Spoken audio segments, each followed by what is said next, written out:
ஒரு காளியம்மாள் போனதுனால எங்கள் கட்சி ஒன்றும் டவுன் ஆக போகிறதில்ல. 1000 காளியம்மாள் இருக்காங்க, காளியம்மாளுக்கு மேலேயும் இருக்காங்க. ஸோ ஒருத்தவங்க போகிறதுனால நாங்கள் சந்தோஷப்படுறோம். அக்கா எங்கே இருந்தாலும் நல்லா இருக்கட்டும். பட் ஆனால் என்ன மன கஷ்டத்தினால அக்கா போனாங்கங்கிறது தெரியலன்னு சொல்கிறத தெரியும். பட் அக்கா கொஞ்சம் வெயிட் பண்ணியிருந்திருக்கலாம் தமிழ் தேசியத்துக்காக. பட் இப்போது அவங்களோட இங்கே ரொம்ப காளியம்மாக்கா அந்த பேருக்கு தகுந்த மாதிரி வளம் வந்துட்டு இருந்தாங்க. இப்போ அந்த இடத்துல வந்துட்டு ஒரு நார்மலான பர்சன் மாதிரி இருக்கிறது வந்து எங்களுக்கு ஒரு வருத்தக்குரிய விஷயமா இருக்குது. ஏன்னா அக்கா வந்து ஏற்கனவே அதிமுகவில் தான் இருந்தேன்னு சொன்னாங்க, மறுபடியும் அக்கா இருந்தாங்க, மறுபடியும் அவங்க போயிட்டாங்க. தாவேக்காவை நீங்கள் பார்த்தீங்கன்னா கூட அவங்களுக்கு பேசுறதில் நீங்கள் எங்ககிட்ட நீங்கள் கேட்குறீங்க, நாங்கள் பதில் சொல்கிறோம். இந்த கேள்வி நீங்கள் அவங்ககிட்ட போய் கேட்டு பண்ணுங்களேன். அவங்களோட அண்ணனுடைய படம் வரல, எங்களுக்கு கஷ்டமாக இருக்குது, படம் பார்க்க முடியல, எங்கள் அண்ணனுடைய படம், இதெல்லாம் வந்து இது நீங்கள் சொல்லுங்கள் ஒரு பதிலாக. இதெல்லாம் அப்படி சொல்லக்கூடாது. இப்போ நீங்கள் நம்ம கூட்டத்தில் நீங்கள் கேள்வி கேட்டு பாருங்கள், மக்கள் சம்மந்தப்பட்டது தான் சொல்லுவாங்க. இந்த மாதிரி தேவையில்லாமல் பேச மாட்டாங்க. அதுதான் நான் அதை சொன்னால் அவங்களுக்கோ வருது. நம்மளது வந்து கொள்கை கூட்டம், அவங்க கொள்கை கூட்டம் கிடையாது. நம்ம கொள்கை கோட்பாடு, நம்மளது ஒரு இராணுவ படை. இதில் இருந்து யாருமே வெளியே போகிறதுக்கு வாய்ப்பே கிடையாது. நம்ம ஓட்டு சதவீதம் எப்பயுமே குறையாது. புரிதல் இல்லாத மக்கள் வந்து நாம் தாவேக்கா கட்சியை வரவேற்கிறாங்க. அவங்களுக்கு எது அரசியல், நம்மளுடைய இவங்க வந்தாங்கன்னா நம்மளுடைய வாழ்வை வந்து அடுத்த லெவலுக்கு போகுமான்றது புரிஞ்சிக்கிறது இல்லை. வணக்கம்க்கா. வணக்கம், எப்படி இருக்கீங்க? நலமா இருக்கேன். இன்னைக்கு வந்து நாம் தமிழர் சார்பாக வரைவு வெளியிட்டிருக்காங்க, அதை நீங்கள் எப்படி பார்க்குறீங்க? வரைவு நாங்கள் இன்றைக்கி ஒன்றும் புதுசாக வெளியிடலை.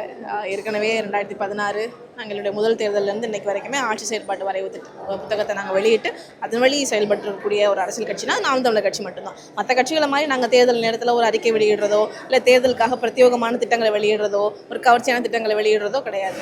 எங்களுக்கு நாம் தமிழர் கட்சியுடைய ஆட்சி வந்துச்சுன்னா, நாம் தமிழர் கட்சியின் ஆட்சி வந்துச்சுன்னா எங்களுடைய செயல்பாடு எப்படி இருக்கும் அப்படிங்கிறத புத்தக வடிவில் நாங்கள் கொடுத்துருக்குறோம். அதன் வழி தான் நாங்கள் நடக்கிறோம். அக்கா நம்மளது வந்து உலகத்தரமானது. ஏன்னா இத்தனை டைம் நம்ம சொல்லியிருப்போம், அடிப்படை தேவைகள் சொல்லியிருக்க மாட்டாங்க, மக்களுக்கு என்ன செய்யணும்னு சொல்லியிருக்க மாட்டாங்க. ஏன்னா மக்களை ஏழ்மைத்தனத்தை பயன்படுத்தி 2000 3000 கொடுத்து அந்த எலெக்ஷன் டைம் சொல்லலாம். நாம் அப்படி சொல்ல, இதுதான் வரையறு, இதுதான் கட்சி, இப்படி தான் இருக்கணும் மக்களுக்கு அப்படின்னு சொல்லித்தர அரசியல்னா நாம் தமிழர் அரசியல் மட்டும்தான். ஆக்சுவலாக மற்ற மீட்டிங்லாம் எப்படி இருக்கும்னு மற்ற கட்சியில் எப்படி கிடையாது. ஆனால் இங்கே இருக்க எல்லாருக்குமே வந்து ஒரு புரிதலோடு வந்திருக்கோம். தேர்தல் காலத்தை எப்படி கையாடலான்றது அண்ணனோட அறிவுரைப்படி நாங்களும் அதுக்கேற்ற மாதிரி அந்த ப்ரொசீஜர்ஸை ஃபாலோ பண்ணலான்னு வந்திருக்கோம். ஜஸ்ட் ஒரு இன்ட்ரடக்ஷன். நாங்கள் எப்படி இனிமேல் இந்த களத்தை எப்படி மக்களோடு சேர்ந்து களத்தை வந்து how to go for in this way for this political. So அதை நாங்கள் இங்கே வந்து கற்றுட்டுருக்கோம், அண்ணா மூலயமா கற்றுக்க போகிறோம். முதல்ல நம்ம கட்சிக்கும் மற்ற கட்சிக்கும் என்ன வித்தியாசம்னா, மக்களை வந்து இலவசம் என்ற ஒரு அடிமைத்தனத்துக்குள்ளே வச்சுருக்காங்க. ஏன்னா நாங்களே வாக்கு சேகரிக்கும் பொழுது நீங்கள் என்ன டோக்கன் கொடுக்க வந்திருக்கீங்களா, இல்லை என்ன மாதிரி என்ன தரப்போகிறீங்க எங்களுக்கு அப்படின்னு சொல்லிட்டு ஒரு பிளாஸ்டிக் குடத்துக்கும் ஒரு கொடைக்கும் ஒரு வாக்குகளை விற்கிற மாதிரியான சூழ்நிலையை கொண்டு வந்திருக்காங்க மற்ற கட்சிகள். இப்போ அந்த கிராமத்து சைட்லலாம் பார்த்தீங்கன்னா கொடையை கொடுத்துருக்காங்க, அதனால் நாங்கள் அவங்களுக்கு வாக்களிக்க போகிறோம், பிளாஸ்டிக் குடம் கொடுத்துருக்காங்க அதனால் வாக்களிக்க போகிறோம் அப்படின்னு சொல்லிகிட்டு இருக்காங்க. மக்கள் வந்து ஒரு புரிதல் இல்லாமல் இருக்காங்க. அவங்களுடைய வாக்குகள் வந்து எவ்வளோ பிரயோஜனமானது அப்படின்னு தெரியாமல் அதை வந்து நம்ம ஒரு மாற்றத்துக்கு எளிமையான மக்களுக்கும் புரிகிற மாதிரியான வரைகளை தான் அண்ணா இந்த தடவை போட்டு கொடுத்துருக்காங்க. உங்களுடைய வாக்கு எப்படிப்பட்ட ஒரு உன்னதமானது, உங்களுடைய ஒருத்தருடைய வாக்கு வந்து ஒரு தமிழ்நாட்டினுடைய தலைகீழாக மாற்றக்கூடியது அப்படிங்கிற மாதிரியான ஏஐ வீடியோக்கள் மூலியமாக எடிட் பண்ணி நிறைய வாக்குகளை போட்டிருக்காங்க. ஒரு அடிப்படை அரசியல் மாற்றம் அப்படின்னு கொண்டு வரணுங்கிறதுக்காண்டி ஸ்டார்டிங்லேருந்து எண்டு வரைக்கும் எப்படிப்பட்ட அரசியலை நாங்கள் நாம் தமிழர் கட்சியின் கொடுக்க போகிறோம் அப்படிங்கிறத இது மூலியமாக கொடுத்துருக்காங்க. அது அண்ணன் வெளியிட்டுறது வந்து ரொம்ப நல்ல ஒரு விஷயம் தான். இது வந்து ஆல்ரெடி தெரிஞ்சது தான், மக்களுக்கு தெரிஞ்சது தான். இது வேளாண்மை, ஆடு மாடு வளர்ப்பு வந்து அரசு பணி, நீர்வள பெருக்கம், மருத்துவம், தரமான மருத்துவம், இதெல்லாம் வந்து பார்த்திங்கன்னா மற்றவங்கெல்லாம் சொல்கிறாங்க. அண்ணன் வந்து அதை கண்டிப்பாக செஞ்சு காமிப்பாங்க. ஒரு வாட்டி நாங்கள் வந்துட்டோன்னா, ஜெயிச்சிட்டோன்னா எல்லாத்தையும் நாங்கள் வந்து நடத்தி காட்டுவோம். மற்றவங்க வந்து வாயில் சொல்கிறாங்க, நாங்கள் செயலில் காட்டுவோம். இப்போ வந்து இந்த வரைவுக்கும் நம்ம அடுத்த மற்ற கட்சிகள் இருக்கு இல்லையா, அந்த வரைவுகளுக்கு என்ன வித்தியாசம் இருக்குன்னு நினைக்கிறீங்க நீங்கள்? அதுதான் நான் சொன்னது தான். இப்போ நான் சொன்னது தான், மற்றவங்க வந்து வாயில் தான் சொல்கிறாங்க, நாங்கள் செயலில் காட்டுவோம். இதுதான் வித்தியாசம். நாங்கள் செயலில் காட்டுவோம். இப்போ வந்து எங்களுக்கு அதிகாரம் வேணும். அதிகாரம் வந்தால் தான் எங்களால் செயல்படுத்த முடியும். நாங்கள் அதிகாரத்துக்கு வந்தோன்னா கண்டிப்பாக நாங்கள் செய்வோம். அண்ணன் கண்டிப்பாக செய்வார்.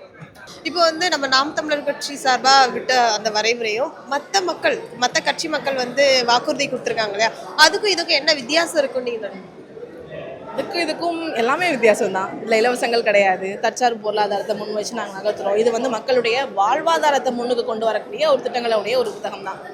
புரியுதா? மற்ற அரசியல் கட்சிகள் மாதிரி கவர்ச்சியான திட்டங்களோ இலவச திட்டங்களோ இதில் இருக்காது. இப்போ இன்னைக்கு தமிழ் மண்ணுக்கு என்ன வேணும், தமிழனுக்கு என்ன வேணும், நம்மளுடைய மக்களுக்கு என்ன வேணும், இந்த மண்ணுக்கும் மக்களுக்குமான அரசியல் முழுக்க முழுக்க இந்த புத்தகத்தில் இருக்குது. அது நாம் தமிழர் கட்சிகிட்ட மட்டும்தான் இருக்குது. மற்ற கட்சியில் பார்த்தீங்கன்னா உங்களுக்கு ஒரு ஒரு ப்ரொசீஜரே இருக்காது. ஏதோ ஒரு கோட்பாடு கொள்கை எதுவுமே இல்லாமல் சும்மா வர வச்சு நாங்களும் வந்து எலெக்ஷன் கேம்பெயின் பண்ண போகிறோம் அப்படின்ற ஒரு டீட்டெயில் மட்டும் தான் தரப்போகிறாங்க. பட் ஆனால் இன்றைக்கி நடக்க போகிறது வந்து அந்த மாதிரி எதுவுமே இல்லாமல் ஒரு புரிதலோட மக்களை வந்து எந்த மாதிரி அணுகுமுறையில் அணுகலாம், அவங்களுக்கு எப்படி வந்து நாங்கள் என்ன மாதிரியான சிறப்புகள் வந்து அவங்களுக்கு செய்ய போகிறோம் அப்படின்றத முறையான ஒரு வழிந்துரைப்படி நாங்கள் எப்படி ஃபாலோ பண்ணலான்றது இதில் நாங்கள் கற்றுக்கிறேன். ஓகே, இப்போ வந்து தாவேகா வந்திருக்கு இல்லையா, புதுசாக களத்துக்கு காண போகிறாங்க. அவங்கனால நம்ம நாம் தமிழருக்கு எதுவும் பாதிப்பு இருக்கும்னு நீங்கள் நினைக்கிறீங்களா?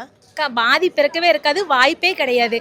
ஏன்னா நம்மளுது வந்து கொள்கை கூட்டம், அவங்க கொள்கை கூட்டம் கிடையாது. நம்ம கொள்கை கோட்பாடு, நம்மளது ஒரு இராணுவ படை. இதுல இருந்து யாருமே வெளியே போகிறதுக்கு வாய்ப்பே கிடையாது. நம்ம ஓட்டு சதவீதம் எப்பயுமே குறையாது.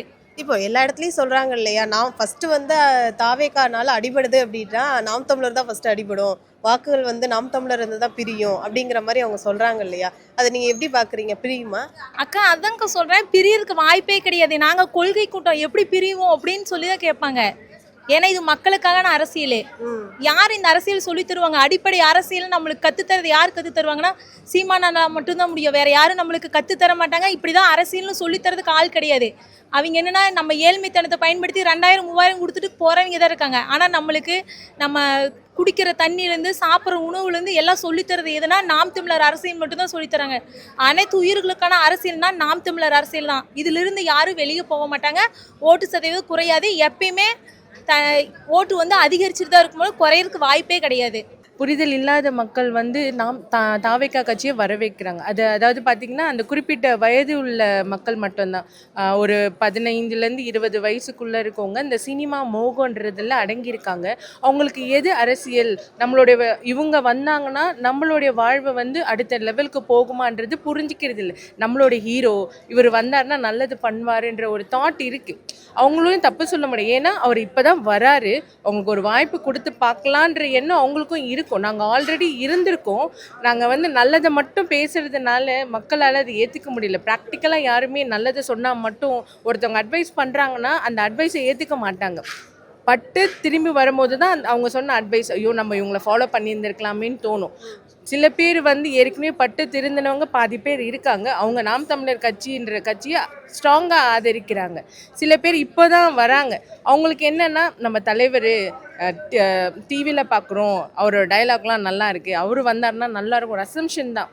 மேபி அவங்க போகலாம். பட் ஆனால் அவங்களுக்கும் ஒரு சான்ஸ் கொடுத்து பாருங்கள், உங்களுக்கு தெரியும். அவங்க எடுத்தோடனே அவங்க சிஎம்மாக வருவாங்களா கன்ஃபார்ம் கிடையாது. ஆனால் உங்களோட நம்பிக்கை கொடுக்கணுன்றது மக்களோட விருப்பம் தான். இவங்களுக்கு ஓட்டு போடணும், அவங்களுக்கு ஓட்டு போடணும். புதுசாக வரவங்களும் ஆதரிங்க, வேண்டான்னு சொல்லலை. ஆனால் அந்த ஆதரிக்க கட்சி நம்ம வாழ்வே மாற்றுமான்ற எண்ணம் மனசில் வச்சுட்டு இந்த தடவை சிந்திச்சு போட்டிங்கன்னா சந்தோஷமாக இருக்கும். நீங்கள் தாவேக்காவை நீங்கள் பார்த்தீங்கன்னா கூட அவங்களுக்கு பேசுதல் நீங்கள் எங்ககிட்ட நீங்கள் கேட்குறீங்க, நாங்கள் பதில் சொல்கிறோம். இந்த கேள்வி நீங்கள் அவங்ககிட்ட போய் கேட்டு பண்ணுங்களேன். அவங்களோட அண்ணனுடைய படம் வரல, எங்களுக்கு கஷ்டமாக இருக்குது, படம் பார்க்க முடியல, எங்கள் அண்ணனுடைய படம், இதெல்லாம் வந்து நீங்கள் சொல்லுங்கள் ஒரு பதிலாக. இதெல்லாம் அப்படி சொல்லக்கூடாது. இப்போ நீங்கள் நம்ம கூட்டத்தில் நீங்கள் கேள்வி கேட்டு பாருங்கள். நம்ம என்ன சொல்லுவாங்கன்னா, இங்கே இருக்கிறவங்க சொல்லுவாங்கன்னா மருத்துவம், நீர்வளம், நீங்கள் நம்ம மக்கள் சம்மந்தப்பட்டது தான் சொல்லுவாங்க. இந்த மாதிரி தேவையில்லாமல் பேச மாட்டாங்க. அதுதான் நான் அதை சொன்னால் அவங்களுக்கு கோவம் வருது. உண்மையாக சொன்னால் நாங்கள் உண்மையாக சொன்னால் எங்கள் மேலே கோவப்படுறாங்க. சரி, என்ன சொல்கிறதுன்னா கொஞ்சம் யோசிக்கணும் மக்கள். இப்போ புதுசாக அவங்க வந்திருக்காங்க, அவங்களுக்காக வாக்கு செலுத்துவோம் அப்படின்றது முட்டாள்தனம் தான். அப்போ இத்தனை வருஷமாக அவங்களுக்காக தான் அண்ணன் வாதாடிட்டு இருக்காரு, பேசிகிட்டு இருக்காரு. அவங்க பேசுறதையே உங்களால் காது கொடுத்து கேட்டிருந்தாலே நம்ம இந்நேரம் சாதிச்சிருக்கலாம். அதுக்காக ஒரு நடிகர் வந்தால் தான் அவர் சொல்கிறது தான் அவங்க பேசுறதே நீங்கள் கேளுங்க, அண்ணன் பேசுறதையும் கேளுங்க. பேசுறதை வச்சு நம்ம முடிவு பண்ணிப்போம். புரியுதுங்களா? முட்டாள்தனம் தான் எனக்கு தெரிஞ்சு அவங்க பண்ணுறது. அண்ணன் வந்தால் கண்டிப்பாக எல்லாமே நடக்கும். அதை யோசித்து மக்கள் செயல்பட்டாங்கன்னா நல்லாயிருக்கும். இதை பார்த்து மக்கள் தெரிஞ்சுக்குவாங்க. ஃபர்ஸ்ட் ஆஃப் ஆல் உங்களுக்கு ரொம்ப பெரிய வாழ்த்துக்கள். முதல் திருநங்கையராக ஒரு அரசியல் களத்தில் இறங்கியிருக்கீங்க. இப்போ வந்து அண்ணன் இப்போ பேசும்போது சொல்லியிருந்தாங்க, திருநங்கைகளுக்கு தனி மருத்துவமனை அப்படின்னு சொல்லியிருந்தாங்க. அதை எப்படி பார்க்குறீங்க நீங்கள்? கண்டிப்பாக. ஏன்னா இப்போ மற்ற மருத்துவமனைகள் பார்க்க போனீங்கன்னா ப்ரைவேட் மருத்துவமனைகளில் வந்து அவங்க பணத்துக்காக ஒரு அன்பான அணுகுமுறையோடு இருக்காங்க. கவர்மெண்ட் மருத்துவமனைன்னு பார்க்கும் பொழுதுனா அவர்களை அலைக்கழிக்கிறதும் அவர்களை வந்து ரொம்ப ஒரு மாதிரி ட்ரீட் பண்ணுறதும் இந்த மாதிரியான விஷயங்கள் இருக்குது. இன்னொரு அதையும் தாண்டி போனால் நம்பி அந்த ஹாஸ்பிட்டலுக்கு போக முடியல. ஏன்னா இந்த சர்ஜரி அப்படின்னு சொல்கிறாங்க, உள்ளே நாங்கள் வேறு ஏதாவது பண்ணுறாங்களா என்னன்னு கூட தெரியாத ஒரு அச்சமுள்ள நிலைகள் தான் இப்போ இருக்குது. ஸோ அதெல்லாம் மாற்றுறதுக்காக திருநங்கைகளுக்கென்று ஒரு மருத்துவமனைனா அதை வந்து நாங்கள் மட்டும் அணுகும் பொழுது அதை நாங்கள் எவ்வளோ நீட் அண்ட் க்ளீனாக வச்சுருக்கோம் அப்படி எங்களுடைய தனித்துவம் அந்த மருத்துவமனையில் தெரியும் அப்படிங்கிறது தான். இப்போ வந்து நாம் தமிழர் களத்தில் வந்து இருந்த காளியம்மாள் அக்கா இருக்காங்க இல்லையா, அவங்க வந்து இப்போ வந்து அதிமுக களம் காண போகிறாங்க. அதை நீங்கள் எப்படி பார்க்குறீங்க? அக்கா வந்து ஏற்கனவே அதிமுகவில் தான் இருந்தேன்னு சொன்னாங்க, மறுபடியும் அக்கா இருந்தாங்க, மறுபடியும் அவங்க போயிட்டாங்க. அக்காவுக்கு அதில் எப்படி அவங்க இங்கே உரிமையில் அரசியலப்ப அவங்களுக்கு வந்து அதில் என்ன இது கருத்து முரண் என்ன இதுன்னு தெரியல. ஆனால் வந்து வெளியே போயிட்டாங்க. அது அண்ணன் சொன்ன மாதிரி தான் நாங்கள் வளர்த்து அவங்களுக்கு நிறைய வழிகள் விட்டோம்.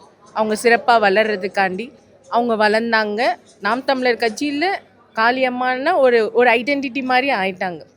அவங்கள மாதிரி நிறைய காளியம்மாள்ஸ் இருக்காங்க. பட் ஆனால் நாங்கள் இன்னும் அதை வெளிப்படுத்தலை. இப்போது வெளிப்படுத்துவோம். இப்போ ஒரு காளியம்மாள் போனதுனால எங்கள் கட்சி ஒன்றும் டவுன் ஆக போகிறதில்ல. 1000 காளியம்மாள் இருக்காங்க, காளியம்மாளுக்கு மேலேயும் இருக்காங்க. ஸோ ஒருத்தவங்க போகிறதுனால நாங்கள் சந்தோஷப்படுறோம். எங்ககிட்ட இருந்து போனவங்க மற்ற கட்சியில் போய் கண்டிப்பாக எங்கள் மூலியமாக ஒரு நல்லது நடக்குதுன்னா அது எங்களுக்கு சந்தோஷம்தான். அதனால் எங்களுக்கு எந்த ஒரு ட்ராபேக்கும் கிடையாது. எங்களுடைய கட்சி இன்னும் அதிகமாக ஸ்ட்ராங் ஆகுது. ஏன்னா இதை விட இது எங்களுக்கு ஒரு பிளாக் மார்க்குன்னு நினைக்கிறாங்க. அப்படியெல்லாம் எதுவும் கிடையாது. இது வந்து ஒரு கமா தான். ஜஸ்ட் நாங்கள் போயிட்டே இருப்போம். நிறைய காளியம்மாள்ஸ் நாங்கள் இனிமேல் உருவாக்கிக்கிட்டே இருப்போம். அவங்க இஷ்டம். நம்மக்கிட்ட நம்ம இப்போ நம்மளுக்கு வாக்கு செலுத்துறாங்கன்னு வச்சுக்கோங்களேன், நம்ம வந்து அதை நினச்சி பெருமை வாக்கு செலுத்தினா அவ்வளோதான், உங்கள் இஷ்டம். நீங்கள் அது உங்களுடைய விருப்பம். நாங்கள் ஜெயிச்சா உங்களுக்கு நல்லது பண்ணுவோம் சொல்கிறோம். நீங்கள் ஜெயிக்க வைக்கிறது உங்களுடைய விருப்பம். எங்களுக்கு அதிகாரம் வந்தால் தான் எங்களால் பண்ண முடியும். ஆனால் அதிகாரம் வர்றதுக்கு முன்னாடியே எங்களால் என்ன செய்ய முடியுமோ அதுதான் எங்களால் பண்ண முடியும். அக்கா எங்கே இருந்தாலும் நல்லா இருக்கட்டும். பட் ஆனால் என்ன மன கஷ்டத்தினால அக்கா போனாங்கங்கிறது தெரியலன்னு சொல்கிறத தெரியும்.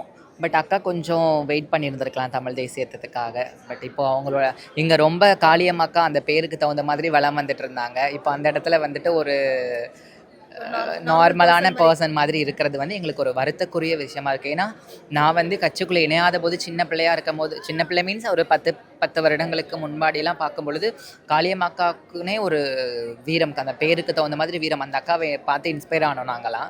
பட் இப்போது அந்த அக்கா அப்படியே எதிர்த்து பேசின கட்சிகளுடைய போயிருக்காங்க. எதுக்காக போனீங்கன்னு கேட்டால் அவர் வந்து எளிமையான விவசாய குடும்பத்துலேருந்து வந்தார், அதனால் போனேன் அப்படிங்கிற மாதிரி ஒரு விளக்கமும் கொடுத்துருக்காங்க. அது வந்து அவர் விவசாய குடும்பமாக இருந்தாலும் அவர் இருக்கக்கூடிய திராவிடத்தை இதை பற்றி தான் இருக்குது. அதை ஒரு புரிதல் இல்லை. அக்கா எங்கே இருந்தாலும் நல்லா இருக்கட்டும். All the best. இப்போ வந்து பவானியில் நீங்கள் போட்டியிட போகிறீங்க, பவானி சட்டமன்ற தொகுதியில். அங்கே வந்து நாம் தமிழருக்கு மக்களோட ஆதரவு எப்படி இருக்குன்னு நீங்கள் பார்க்குறீங்க? நீங்கள் களத்தில் ஃபஸ்ட் போனீங்களா? அக்கா போனாங்க்கா. மாற்றம் வந்து மக்கள் எதிர்பார்க்குறாங்க. மாற்றம் தான் வேணும்னு சொல்கிறாங்க. ஏன்னா அந்த ஏழ்மைத்தனை எனக்கு வேணாம், 2000 3000 வேணாம், எனக்கு அடிப்படை தேவைகள் செய்து தாங்க அப்படின்னு சொல்லி எதிர்பார்க்குறாங்க.